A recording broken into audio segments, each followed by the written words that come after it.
বিসমিল্লাহির রহমানির রহিম। সুপ্রিয় ভিউয়ার্স, আমার ফেসবুক বন্ধুরা, দেখেন আমি আজকে নতুন একটা ব্লগ ভিডিও নিয়ে আসছি। যেটা আসলে অনেক তরমুজের কথা শুনলাম এলাকায় আসার পরে, আজকে আসলে প্রথম আসলাম। আসার পরে আসলে হঠাৎ করে তরমুজ খাওয়ার খুব শখ জাগলো, যত সন্ধ্যায় খাবো আর কি, এরকম চিন্তা করে খেতে আসলাম তরমুজ কেনার জন্য। এসে দেখলাম যে চাষিরা তারা তরমুজ কাটতেছে। তারপরে আসলাম তরমুজ দেখার জন্য, ক্ষেত পরিদর্শন করতে আসলাম।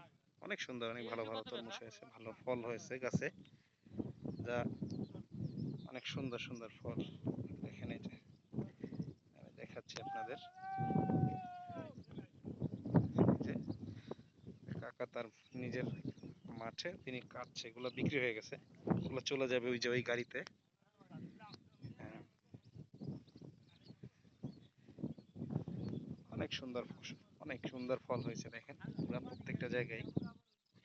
এগুলো বিক্রি হয়ে গেছে, এগুলো এখন কাটতেছে, এগুলো গাড়িতে উঠবে, আর চলে যাবে হয়তো ঢাকা, অনেক দূর দূরান্তে। এই যে অনেকগুলো ফল, আসলে তরমুজ অনেক একটা ব্যয়বহুল এবং খুবই একটা রিস্কের কাজ কৃষি ক্ষেত্রে।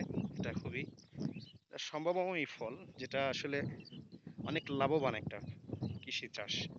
কিন্তু আসলে এই ফলগুলা এত বড় করার পিছনে অনেক পরিশ্রম করতে হয়। যা দেখেন যে পরিশ্রম, আসলে অনেক সময় অনেক কৃষিরা সর্বহারা হয়ে, যেমন বিগত বছরে বিগত প্রায় 2022-এর দিকে একবার তরমুজ চাষিরা তারা ঋণের বোঝা দিয়ে অনেক কষ্ট করে ঋণ নিয়ে তারা এই তরমুজ চাষ করছে, কিন্তু তখন তারা তরমুজের লস, মানে গাছ সুন্দর হয় নাই, গাছে ফল আসে নাই, তারা অনেকভাবে লস খেয়ে তারা পুরা, বা অনেক সময় অনেকে বিষ খেয়েও, তরমুজের গাছে যে ঔষধ প্রয়োগ করে ঔষধের বিষ খেয়ে, কীটনাশক খেয়ে তারা মারা গেছে। এরকম অনেক জায়গায় হয়েছে। বাট আলহামদুলিল্লাহ এবছর আবহাওয়াটা খুবই আমাদের দক্ষিণবঙ্গে খুব অনুকূল ছিল, যেটা আসলে তরমুজ গাছের ফল দেখলেই বোঝা যায় যে কতটা আসলে অনেক সুন্দর সুন্দর ফল হয়েছে। এবং কৃষকরা খুবই, মানে তারা ঈদের মতো, রমজান মাস হয়তো ঈদ সামনে আসবে, কিন্তু তারা এখন ফল বিক্রি করে তারা ঈদের মতো খুব খুশি।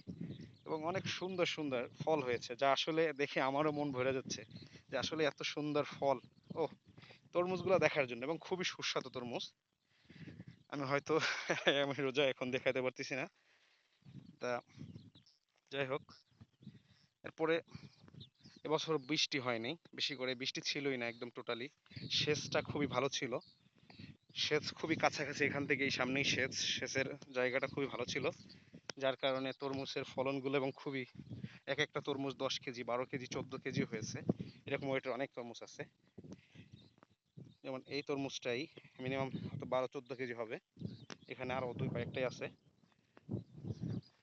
আসলেই অনেক আমি অনেক শুনছি, বাড়িতে কালকে আসছি, আসার পর থেকেই দেখতেছি সবাই তরমুজের নিয়ে একটা হই হুল্লো, আমার বাসার সামনে থেকে এই গাড়িতে নিয়ে যাচ্ছে। তো আমার আসলে মাঠ দেখার খুব ইচ্ছা ছিল, এই জন্য আজকে বিকেলে আমি জুমার নামাজের পরে আমি ক্ষেতে পরিদর্শন করতে চলে আসলাম দেখার জন্য। অনেক বড় বড় তরমুজ, অনেক সুন্দর, পুরা এখানে প্রায় প্রায় 10 একর, হ্যাঁ 10 একরের মতো বেশি হবে, হয়তো বেশি হতে পারে, 20 একরের উপর মতো হতে পারে। অনেক জায়গা আছে, অনেক জুড়ে জুড়ে তরমুজ। যাই হোক, অনেক, আপনারা বন্ধুরা সবাই, জানি না তরমুজ আসলে দেশের কোন প্রান্তে যাবে, হয়তো ঢাকা যাবে, ঢাকা থেকে আরো কোথাও যাবে জানি না। তবে তরমুজের অনেক দাম, অনেক। এবছর আসলে আমরা গ্রাম থেকে, ক্ষেত থেকে কিনতে গেলে তাও আমাদের কাছে বিক্রি করতে চাইছে না। যাই হোক, অনেক রিকোয়েস্ট করে হয়তো 5টা তরমুজ কিনলাম আর কি।